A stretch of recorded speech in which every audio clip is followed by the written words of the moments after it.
अस्सलामुअलैकुम, कैसे हैं व्यूअर्स? ठीक हैं आप? मैं उम्मीद करता हूं आप ठीक हैं। मैं भी अल्लाह की रहमत से ठीक हूं। दोस्तों, मैं जरगाम अली खान आपकी खिदमत में हाजिर हूं और आप देख रहे हैं स्वर टीच। आज का हमारा टॉपिक बहुत ही खूबसूरत है। आज हम उन तमाम पर्सनैलिटियों पे रोशनी डालेंगे जिनका दुनिया में नाम हुआ और उनकी कामयाबी की वजह क्या थी। उनके गाने में इतनी लज्जत क्यों थी, उनकी मौसीकी इतनी बेहतर क्यों थी। गाते तो सभी लोग हैं। मिसाल के तौर पे एक प्लेबैक गाने वाला बंदा है, उसकी गायकी में और मैदान की गायकी में बहुत फर्क होता है। और आज मैं जिन लोगों का जिक्र करने वाला हूं, बहुत ही कमाल के लोग, और ये भी बताऊंगा कि उनकी गायकी इतनी बेहतर क्यों थी। मिसाल के तौर पे हम जब कोई गाना सुनते हैं, मैंने अपनी पिछली वीडियो में आपके साथ ये बात शेयर की थी, हम इस बात के पीछे भागते हैं यार ये किस राग में गाना है। तो अगर हमें ये समझ नहीं ना आती कि ये किस ताल में गाना है, तो फिर समझ लें कि काम बहुत खराब है।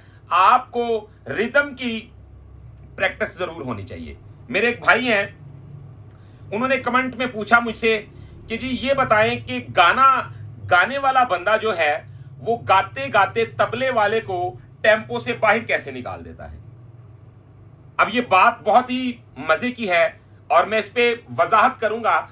वीडियो को आखिर तक जरूर देखिएगा। इसी तरह वीडियो देखने के लिए हमारे चैनल को सब्सक्राइब कर लें, बेल आइकन के बटन को प्रेस कर लें ताकि हमारी हर आने वाली वीडियो आप तक आसानी के साथ पहुंचती रहे।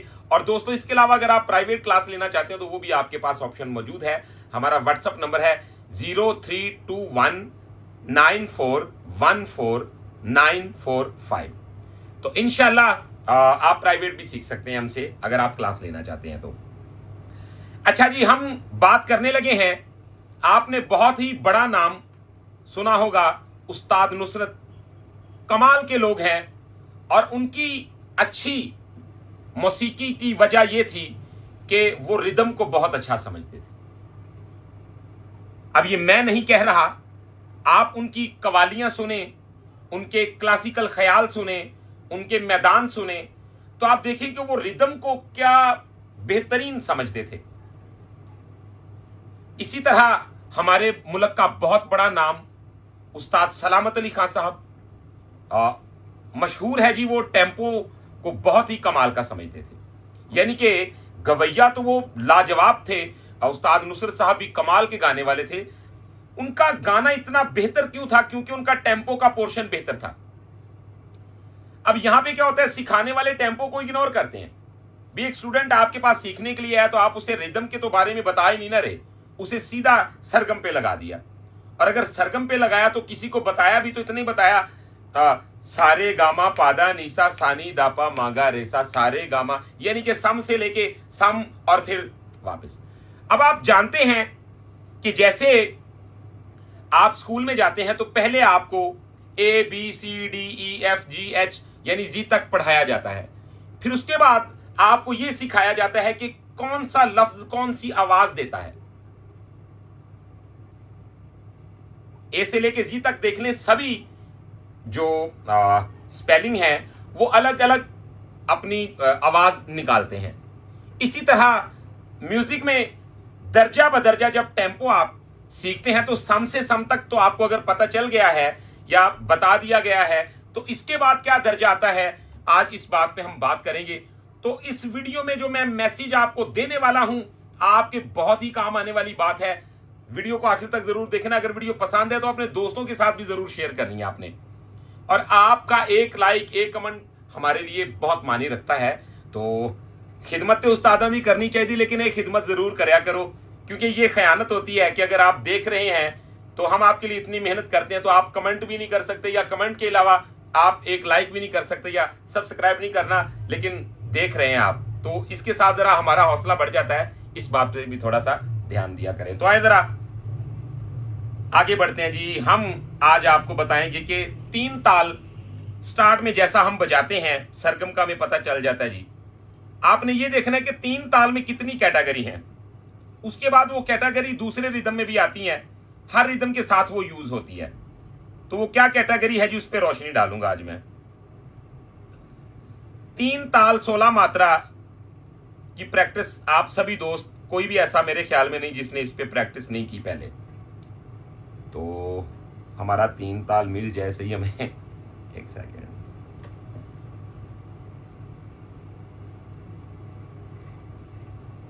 जैसा मुझे भाई ने कहा कि मात्रा बढ़ाना, काटना, दिखाना, तो गौर करें जरा। अब देखिएगा जी, एक ये चल गया,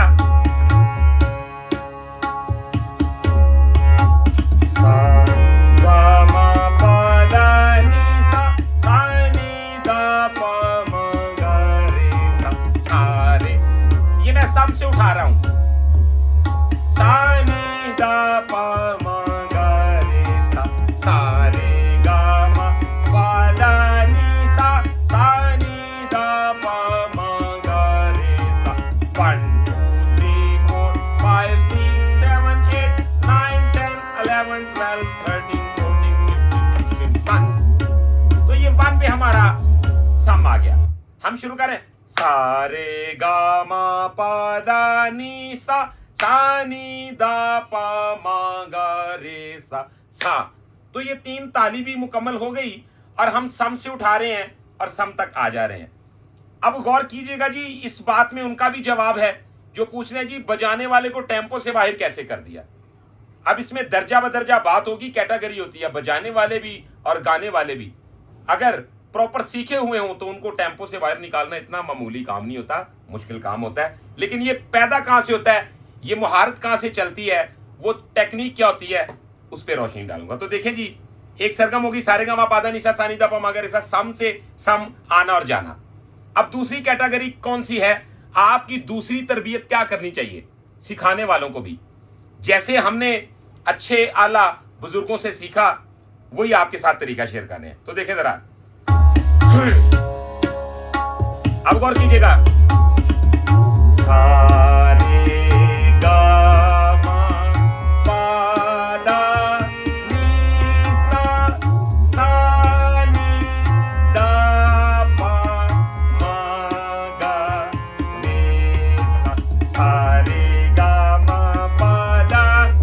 आपने ये फर्क महसूस किया है, एक सरगम हो गई, सा रे गा मा पा दा नी सा, सा नी दा पा मा गा रे सा, सा रे गा मा पा दा नी सा, सा नी दा पा मा गा रे सा, सा नी दा मा पा दा नी सा, सा नी दा पा मा गा रे सा, सा रे गा मा पा। आप पूरे YouTube पे सर्वे करें तो फिर मुझे बताएं कि इस टेम्पो के पोर्शन पे रोशनी डाल के आपको बताया किसी ने कि सिंपल जो 3 ताल की प्रैक्टिस है उसके बाद इसका दर्जा आता है। अब इसके अलावा और भी इस पे अभी रोशनी डालने वाली है। आपको ये भी बताऊंगा जी आप इसे खुद कैसे कर सकते हैं, क्योंकि ऐसे सुन के ही तो नहीं होगा, आपको समझाना पड़ेगा। तो गौर करें जी, आपने करना क्या है, सारे गामा पादा निशा एक एक मात्रे के मुताबिक, और ये भी बताऊंगा हमने मात्रे को बढ़ाया है या काटा है, क्या किया है, इसमें चेंज क्या चल रहा है। ठीक है, तो गौर करें जी, सारे, तो मैंने सम को छोड़ दिया तो उसको अपने अंदर समा लिया, इसे कहते हैं मात्रे को समा लेना। इसके बाद फिर ये काम शुरू होता है, किसी को टेम्पो से बाहर निकाल देना, किसी को टेम्पो में शामिल कर लेना, या किसी के साथ मैदान में कोई तीनक मानी कर लेना। तो गौर करें, बहुत मजा आने वाला है आपको। तो होगा सा रे गा मा। तो आप देखिए मैंने सम के साथ क्या किया, टिक धा दे धा दे वन, सा रे गा मा पा दा नी सा, सा नी दा पा मा गा रे सा, सा रे। तो मैं मुसलसल के चल रहा हूं। अब सम मेरे आगे आ रहा है या पीछे आ रहा है, तो गौर करें मैंने क्या किया है, सारे, तो मैंने सम को एक मात्रा अपने आगे रख लिया और खुद प्रॉपर एक कदम उसके साथ फासले पे चल रहा हूं, और वो फासले को बरकरार रखना है। ऐसा नहीं होना चाहिए कि मिसाल के तौर पे मेरा एक कदम का फर्क है, कहीं 1.5 कदम का फर्क पड़ गया है, कहीं आधे कदम का फर्क पड़ गया है। तो ये 3 ताल की दूसरी कैटेगरी आती है कि 3 ताल को सीधा सीखने के बाद आपको ये टेक्निक सीखना चाहिए। गौर करें, सा रे गा मा पा दा नी सा नी दा पा मा गा रे सा रे। अच्छा जी, ये टेक्निक हो गई मात्रे को आगे लेके जाने की। क्या इसके अलावा भी कोई टेक्निक है? इसकी कैटेगरी है, एक ही कैटेगरी में रिदम की प्रैक्टिस नहीं की जाती। अब ये तो 3 ताल में हो गया, ये तो 3 ताल का है ना। मिसाल के तौर पे सा रे गा मा पा दा नी सा, तो आपने देखा होगा कि कव्वाली में इसी तरह टेम्पो को यूज किया जाता है। फिर आपके हारमोनियम में, आपके गाने में, आपके लफ्ज को एडजस्ट करने में, हर चीज में बेहतरी आ जाती है। ठीक है, अब दूसरी कैटेगरी की तरफ बढ़ते हैं। ये देखिए जी, सा रे गा। अच्छा, अगर सम को हम आगे कर सकते हैं तो सम को अपने पीछे भी कर सकते हैं। सा रे गा मा पा दा नी सा नी दा पा मा गा रे सा। तो इसका तलक देखिए, मैंने अब सम को अपने दूसरी तरफ कर लिया। पहले सम को एक पांव आगे रखा हुआ, एक कदम आगे रखा हुआ। अब देखिएगा इसको एडजस्ट कहां पे करते हैं हम।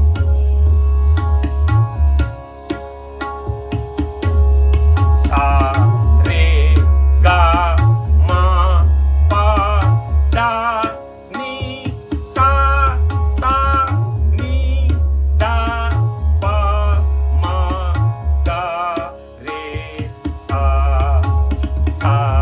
रे गा मा। तो इस फर्क को जब आप समझना शुरू कर देते हैं तो फिर आपकी बात आगे बढ़ती है। मैं आपको मिसाल दे देता हूं। अच्छा जी, आप बंदे सोचते हैं जी इनका क्या फायदा होगा, क्या ये हम स्टेज पे करेंगे?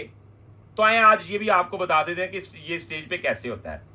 ठीक है जी, मैंने ये एक अपने साथ ताल लगा लिया। अब यहां पे मैं कहता हूं,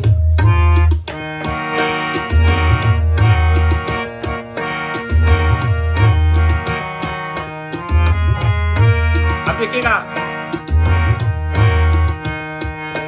अंदाज, तो ये कहां से उठ रहा है? 1 2 3 4, उनके अंदाज। तो मैंने सम से क्यों नहीं उठाया? इसका मतलब क्या हुआ? उनके अंदाज 1 2 3 4, उनके अंदाज। तो ये मुकम्मल 4 मात्रे का जो है वो फर्क है, सम के बाद उठना पड़ रहा है। तो इस टेक्निक से आपको मात्रा समात में बैठना शुरू होता है। रिदम की कमजोरी बहुत बड़ी कमजोरी है। अच्छा जी, अब ये मैंने आपको मिसाल दे दी। अब क्या कुछ ऐसा भी होगा जैसे मैंने आपको सरगम बताई? क्या फर्क होगा जी? ये देखें, तो मैं कहता हूं, हमको किसके गम ने मारा, हमको तो आप देख रहे हैं कि हम कहां से उठ रहा है? हमको किस, यानी कि सम के बाद, जैसा मैं कर रहा था सा रे गा, तो सम के बाद चल रहा था सिस्टम। सम को आगे करना, सम को पीछे करना, ये म्यूजिक में बहुत ही जरूरी बात है।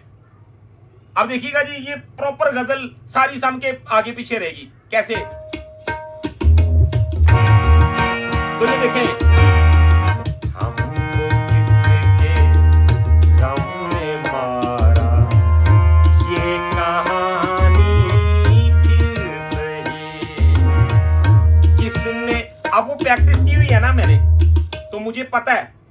कि मात्रा मुकम्मल फर्क आ गया है, खुद ब खुद ही सोचने की जरूरत ही नहीं पड़ेगी, पता होगा सम इधर है, यहां से ऐसे गुजरना है मैंने।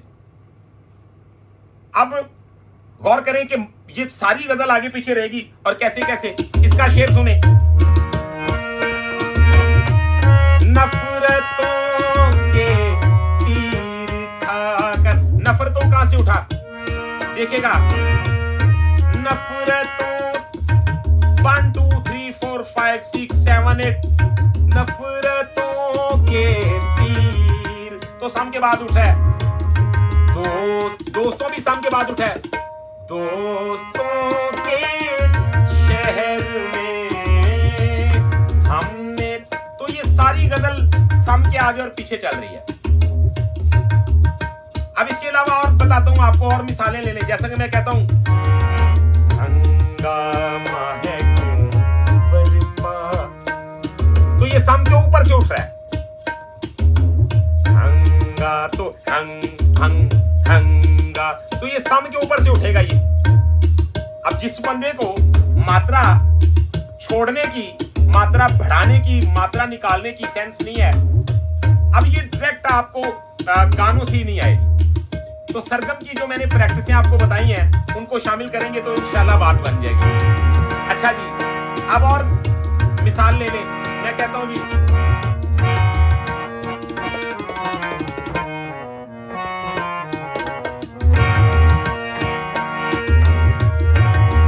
तांगा वाले नैन, तो देखिए किधर सम आ गया है,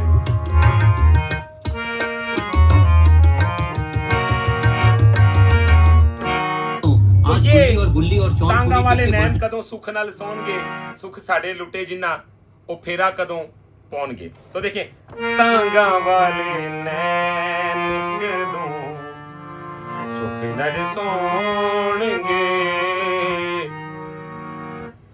तो व्यूअर्स, ये मैंने आपको बताया कि आप किस तरीके के साथ मात्रे को बढ़ाएं, मात्रे को निकालें, मात्रे को शामिल करें, ऊपर नीचे टेम्पो के साथ कैसे होता है, किस तरीके के साथ ये सेंस बढ़ती है, और इंशाल्लाह टेम्पो पे आपको मजीद और भी लेसन दिए जाएंगे।